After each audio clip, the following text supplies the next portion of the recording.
So if you want to start giving us a little bit of context on what happened to you last year and what you just achieved, talking about a little bit more about the Cocodona 250, that would be really nice.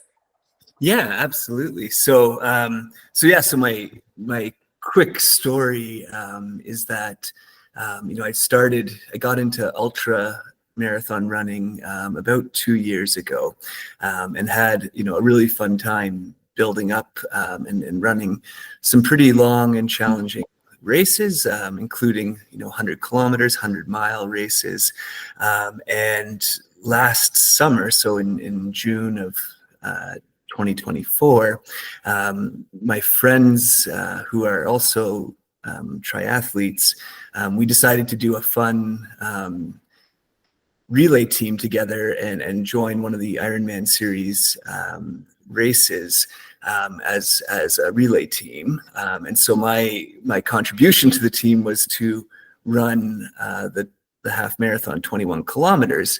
And what was unique about that was that, at that time during my training and race season, 21 kilometers, was something that I was doing, 3-4 times a week. So I didn't put much thought into that race.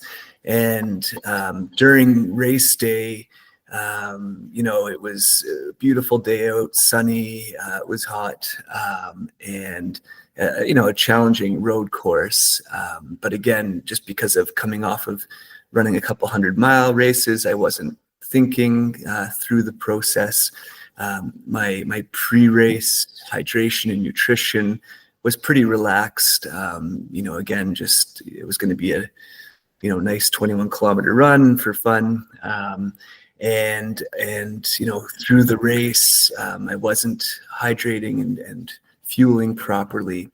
And I was exerting, more effort, maybe than I did during my training. And what that ultimately resulted in was, a really scary couple days where the last 7 kilometers of the race, I don't recall, but I did make it to the finish line in an unconscious state where I ultimately collapsed and was basically, the medical staff were fantastic, got me to the emergency room, but I was in a coma for 27 hours. And clinically, things weren't looking very good. The doctors had no ideas at that moment how I'd recover or come out of that coma. And through, obviously I'm here today, so it turned out okay. But through that process and following that very scary incident, it was looking at what had happened, and all the medical specialists determined that a lot of it was related to my nutrition and hydration that day, and kind of the impacts of not properly looking at that. And so through a lot of research and ultra running's become one of my big passions that I wanted to continue in a more safe manner. And that's where I was introduced to the FLOWBIO team through via Ciclante in Mississauga, Ontario, which is a great bike store, and JP there and his team. And I've since been using the FLOWBIO sensor for my events, and it's really made me aware to what a big portion of hydration, but also more so that sodium plays, or sodium loss plays in the impact that it can have in your body, right? Yeah, crazy. So it's crazy because I think everyone's somewhat aware that hydration is important. Exactly. But, I didn't. I never realized how much that hydration and sodium is lost through exercise. And so what's been amazing is that using the FLOWBIO sensor during my training, and I've been trying to implement it through you know, all sorts of training. So whether I'm here in my gym on the treadmill or outside, you know, it's a great tool because, you know, it's allowing me to input what the conditions are and analyzing my results. But what became most what was surprising or shocking to me was that, you know, through the past winter since my incident, I used it a lot for training, and I was using the planning tool as well. So I was using it for some of my longer training runs, and it was, you know, I was getting great results with the planning tool. But where it really hit home was that this past February, I entered a race, a training race in the lead up to Cocodona 250. So I entered a 50-kilometer trail race in Arizona in the desert. So it was going to be hot. And leading up to that training race, you know, I entered the data of the weather forecast. And at the end of that race, so I followed the sodium and hydration, you know, estimates. And then during the race, I wore the sensor, and like it was within like percentage of the results. But the biggest takeaway from it for me was that when I finished that race, not only were the results close, but I just felt, you know, physically way better. You know, crossing that finish line, you know, I was on the phone with my kids, and you know, just didn't have the same effects of fatigue or that's the whole point. I think like most of the athletes, they usually are pretty aware of their training, their nutrition, their sleep, but usually hydration is that kind of pillar that you don't usually take that much into account. So you are not also like very well right now. You just finished one of the probably hardest races in the world, that is the Cocodona 250. So tell me, how did it feel crossing that finish line this year after everything that happened to you last time? Yeah, absolutely. So I had signed up for Cocodona 250.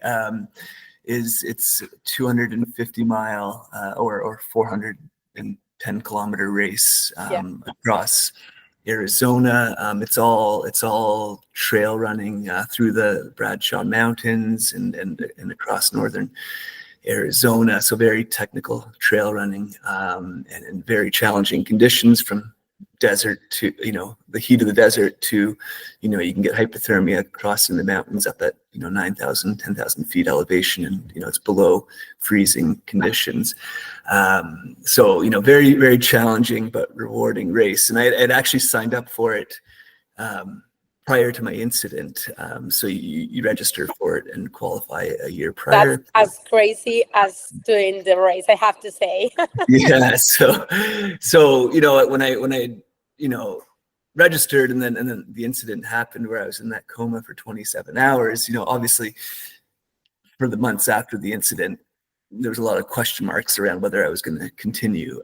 But, you know, as part of the build up in training and building the confidence back, you know, both for myself and my family and loved ones and friends, you know, was looking at a lot of this data, including the hydration and sodium.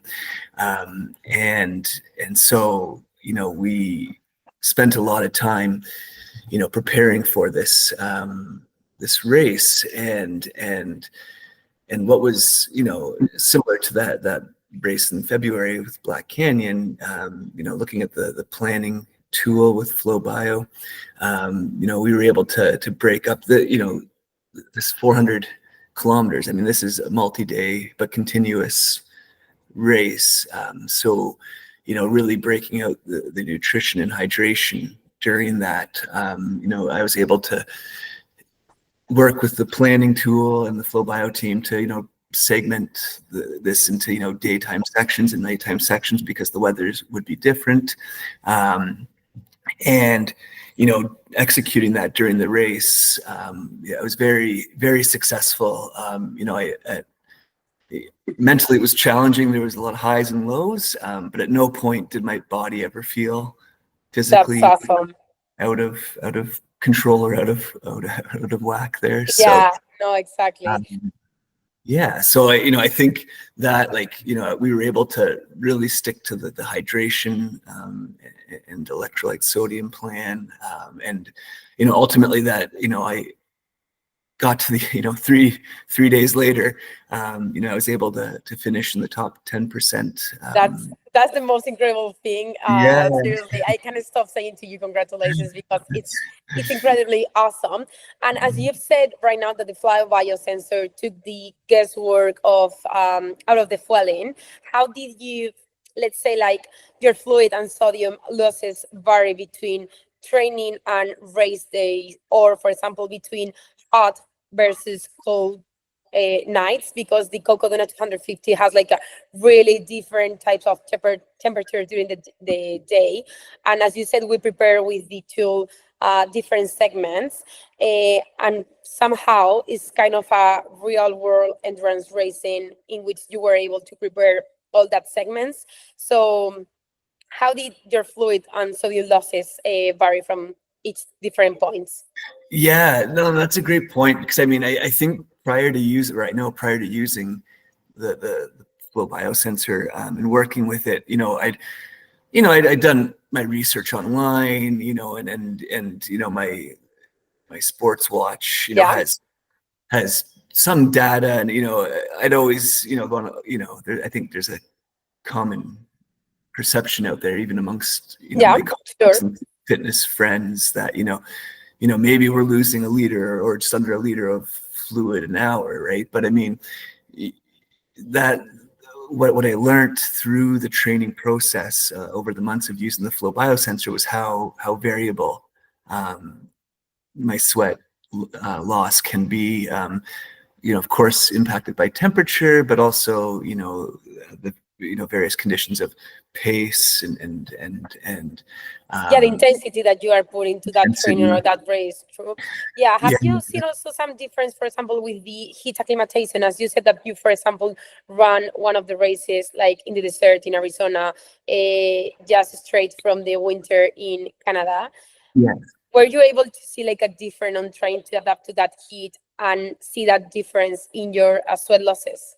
Yeah, absolutely, and that's where and that's where it was most, again, it was shocking to me, but in a positive way, to learn about how much sodium. I didn't realize how salty I Yeah, you am, are. and so had had someone told me prior to using FlowBio how much sodium and electrolytes I need to be replacing, I would have thought they were crazy, especially going from cold weather training to hot weather training. That big swing, there's a huge variation, and I saw it during Cocodona that during the daytime, my sweat loss and my requirements to refuel, it was almost double, like not exactly, but it was Crazy, right? Like how much our body can change depending on the environment that we are doing the yeah. activity. And Yeah, there was times 100%. that, like, night, I was 400 500 mils of fluid an hour requirement, versus daytime it was could be 900 1,000 mils, you know Yeah, um, and that became so important during this endurance event, because and where the planning tool is very critical to all this, was that during these events there's a huge amount of mental exhaustion, that it was just one of those things I didn't want to be having to really think about, and yeah, so we had planned out the event, and what was amazing to me was that at no point during the race was I ever dehydrated. We had medical checks, and I was always fine during those, but also just my body was always feeling fine, and all the signs were yeah, pointing that. no, that's really good. And since the moment that you start using the device, you were able to learn a little bit more about your physiology, how your sweat is, the amount of fluid and sodium losses that you have depending on the type of training, intensity, and environment. So can you explain a little bit how your hydration strategy attains this time.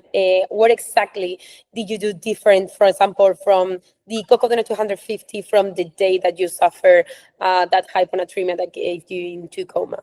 Yeah. So I mean, so kind of, I used to just think I was, as simple as it sounds, I was always going, okay, well, I'd have 2 flasks, so about a liter of hydration, and I would just kind of say, okay, every hour I just try and drink both flasks, and it was a very dumbed down way to look at it, and in those, including the event with my incident, my health scare there, but even prior, my electrolytes would be all over the place, and my hydration would be all over the place. So sometimes I'd be overhydrated, or I'd definitely be, not using enough, intaking enough sodium, and I think that's been the biggest takeaway for me was the lack of sodium that I was injecting prior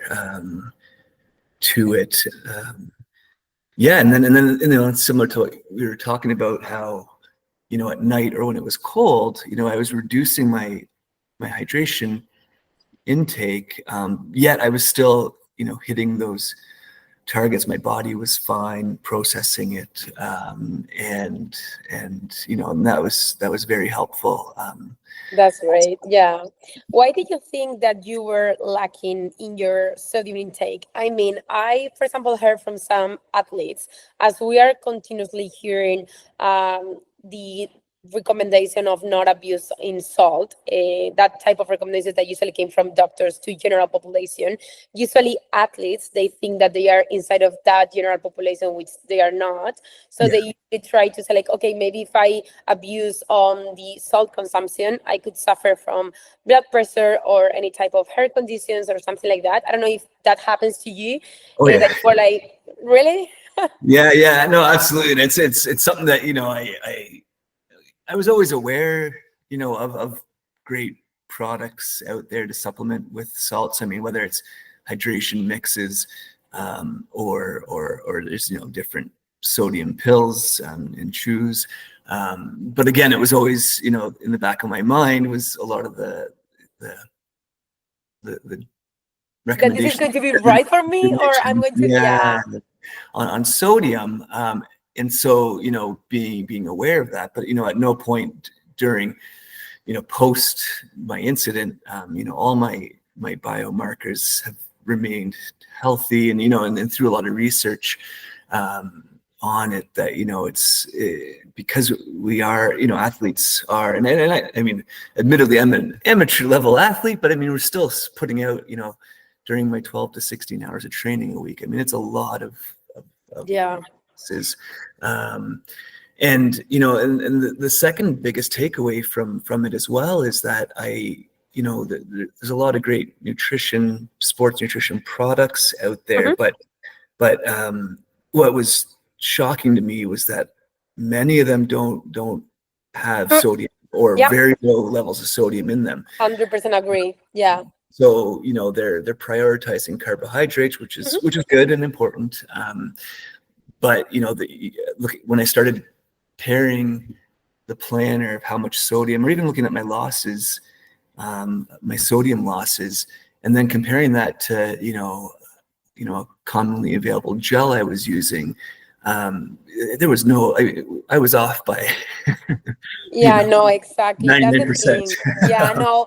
But there are so many athletes that they usually confuse fueling in terms of energy with replenish in terms of fluids. So there are like so many times that they are more aware on the amount of carbs that they need per hour to be all the time at their maximum performance in terms of energy, but they don't usually consider how bad could affect if they are not consuming enough either water or sodium. And I think exactly that type of mindset happens with most of the nutrition companies in terms of supplements. So Yeah. What would you say like is the what has been like the biggest wow moment? Like, like be like really surprised is you start using the sensor because of course I'm assuming that starting knowing a little bit more about the amount of sodium and fluid that you were losing is kind of impressive. Maybe if you weren't that aware, but I don't know, any moment that you were like sucking on, okay, something that really surprised you or changed maybe how you train to the race. Yeah. So yeah, kind of as we were mentioning, like that the how salty I am and others are, and the amount of sodium loss, and it's big numbers. Like it's big numbers, especially when you start putting on the counter Yeah. the products you're going to use to replenish that. It's like, oh my gosh, I'm going to take that whole amount. It's a lot.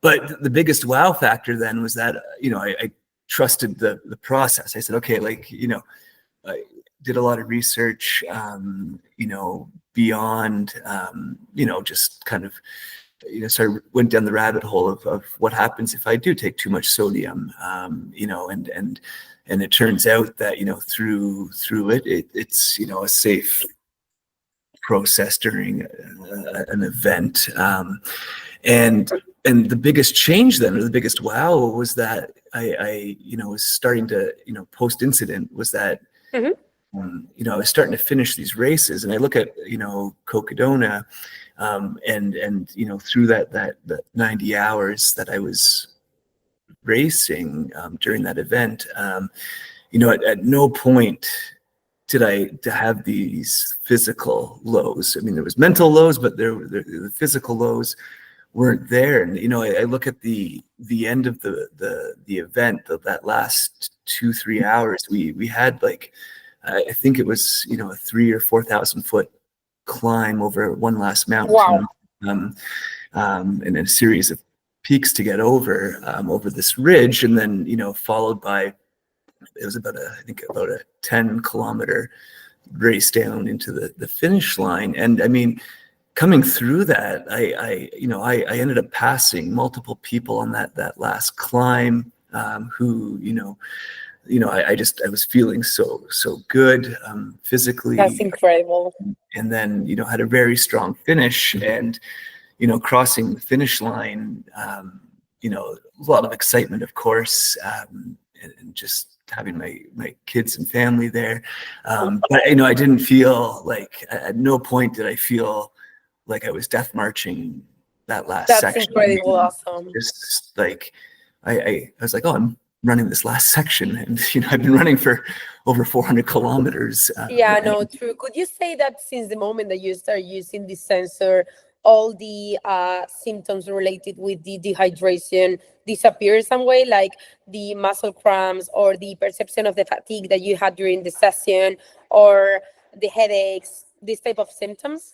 Yeah, absolutely. And that's been the biggest change, is that like that feeling of death marching, or just like dragging my body to the finish, just hasn't been there. And I look at that, looking back a year, and I remember feeling before I went unconscious, but I mean, I remember how my body felt then, and even in prior races where I was having just this fatigue, cramping in my muscles, and none of that's been there during my training or these events. And I mean, this is probably like too much information, but I mean, it's true. Keeping hydrated, like I was having to stop all the time to go. Yeah, no, can't imagine. No. But it was good. Like it was, because I wasn't experiencing those physical impacts that I had gone through. And in hindsight, I look back to that day where I ended up in that coma for 27 hours. And I mean, it's crazy. It was crazy. But I look back and I go, like, I didn't take any sodium. Yeah. Look at the products I was using. I mean, there was very little sodium, and water, and that the feeling of my muscle cramping and fatigue that I had mentioned through. Especially in hot days is something that is very really dangerous. awful. So cool. yeah. And In terms of how useful or how accurate was the planning tool for you for the preparation that we made together in segments for the Cocodona 250, how can you describe it? I mean, it was useful at all. It was helpful for you to organize like all the type of amount of water, sodium that you were taking. Also, how accurate was what it predicts the model and what finally you were losing. I don't know if you're able to explain a little bit more about it. Yeah, absolutely. So, I mean, we'd worked together and used the planning tool and broke the race down into very, finite segments, to reflect the conditions and pace changes through the event. And, what I ultimately did then was that, that was all conveyed to my crew, which was my family. But we had everything kind of really diligently arranged so that they knew at every checkpoint, how much hydration I was going to be leaving the checkpoint with, and whether I was augmenting it with nutrition and salt pills or salt chews. And so, through that process, I'd leave a checkpoint with the required nutrition for the next couple hour segment, and then, get to the next checkpoint and had worked through that nutrition and hydration. And, the accuracy of it was, spot on. I know when I was tracking some of the previous segments, the planner versus the actual numbers, we're within like such a small margin of error. That's awesome. Yeah. And like, it was incredible to see that. And, of course, there's, changes like, whether the temperature changes a little bit from the forecast. Yeah, of course, it changes mostly everything. But apart from that, it was, right on. And then the biggest thing was, not only were the numbers very accurate, but also just my body's physiology, perception was right on. And again, like at no point was I bonking, was I having muscle cramps. And so, it was just, not having to worry about that was very helpful, because there's, on these endurance events, they're so long that you're trying to eliminate as many question marks. 100%, yeah. So do you think that you had been able or made it through this year's race without the insight into your sweat profile? I've been reflecting on that, looking back on my previous races prior to my, last summer's incident, that, I was definitely under doing hydrated, hydration and sodium were way off. And then I look back on those events and I go, well, like it explains why I was cramping up. Why, there was previous 100-mile events that the last few hours was just like this terrible suffering. And people always ask me, they since running Cocodona a few weeks ago, they're going like, how did you even push through 400 kilometers? And it what I've been saying is that, like, at no point, there was a training aspect to it, of course, the physical training, but I was so focused on hydration, nutrition, because that ultimately is what it came down to. And in speaking with fellow competitors, and we'd spend a lot of time during the race running with other runners, and some of them were telling me during the race, like, that they were underfueled, they hadn't brought enough food for the next 40-kilometer segment. Wow. Where it was, and they were suffering through it, whereas I didn't have those same feelings or impact. No, of course. It's like if you pretend to drive without fueling in your car, right? Like, how do you pretend to move the car if it's not falling with the body? Is pretty much the same. But it's really nice to know that how helpful having like a little bit more knowledge in your sweat and in your losses in general have been able to make you like feeling better in general, and probably enjoy also the race from other perspective, right? Like maybe not having this type of symptoms is like, okay, I'm racing, I'm putting my body maybe to the limit, but I'm really enjoying this experience. Oh, absolutely. Yeah, no, and it was that, and that was it. Like, somehow, through that, I mean, even on the third day of the race, at which point I was operating on, I think, 2 or 3 hours of sleep. But I was Wow. still, just enjoying like That's every so moment. cool. Yeah. What type of advice would you give to, for example, other endurance athletes who are still guessing their hydration need? Like they, for example, only drink if they feel thirsty or things like that. Yeah, no, I go back to the fact that, I never appreciated how salty my sweat was, how many losses there were, both fluid and sodium wise. And the numbers were shocking. Like they were absolutely shocking. But as soon as I corrected for that and started using the tools that are available on the FLOWBIO planning tool, during the event felt great, but also during my training. Some of my weekend training events are, multiple hours, 4-6 hour days, even longer. And, coming out of those training sessions feeling good, and then even the next day, like just the recoveries. I was about to ask you about exactly that point.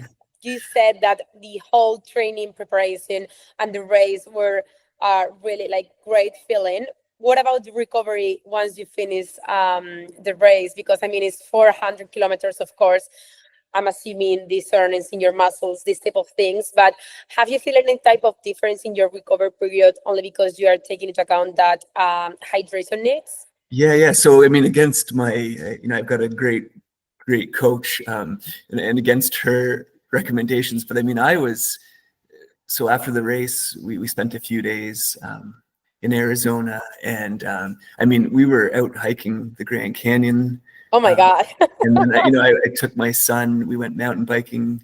There's some great mountain biking, fantastic, world-class mountain biking in Sedona. And I was doing that 2-3 days after the race. We were out. Okay, you are then a superhero. Oh my God, your body doesn't make any type of sense. That's incredible it is. That's so cool. And it was just, and I put that back to the fact that, I finished the event, and of course was tired, was sore, but I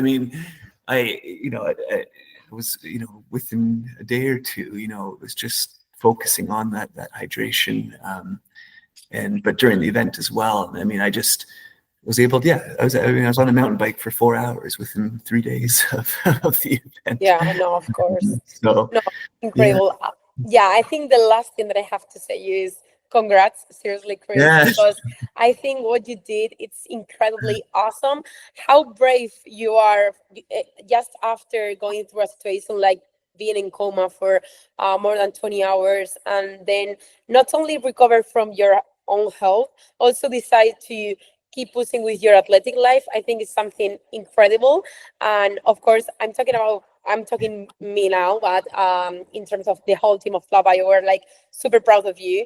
And we are so grateful also that the tool and the sensor was a little bit also part of this story. And it was somehow helpful for you. So yeah, we are so proud of you. Congrats. What is your next, I don't know, your next race or anything that you have in mind now? Yeah, no, and I wanted, and I really appreciate that. And the team at FLOWBIO was absolutely amazing. And, I it was a huge part of the preparation and success at Cocodona. And the week following Cocodona it's still surreal. It's not even 3 weeks later, and it's still, my head's still up in the clouds about. Yeah, it feels like a dream, right? Like I really did it. Oh my God. And it was a successful week, and just really enjoyed it. And it was about a week later, and talking to my friends and my brothers about it, and suddenly the questions start coming up like, okay, so when are we signing up for the next That's the awesome. next No, challenge? seriously, So it's we're incredible. looking. It's Yeah. time for enjoy all that you just did, the whole adventure. Probably time to relax also a little bit, and maybe then next, like thinking on the next one. What do you think? Yeah, no, absolutely. And there's a lot of great other challenging events out there, and I'm Yeah, excited that's to crazy. start looking Okay, into if next you year. agree with me, I'm going to stop recording now. Right. Yeah, yeah. Excellent. Thank you so much.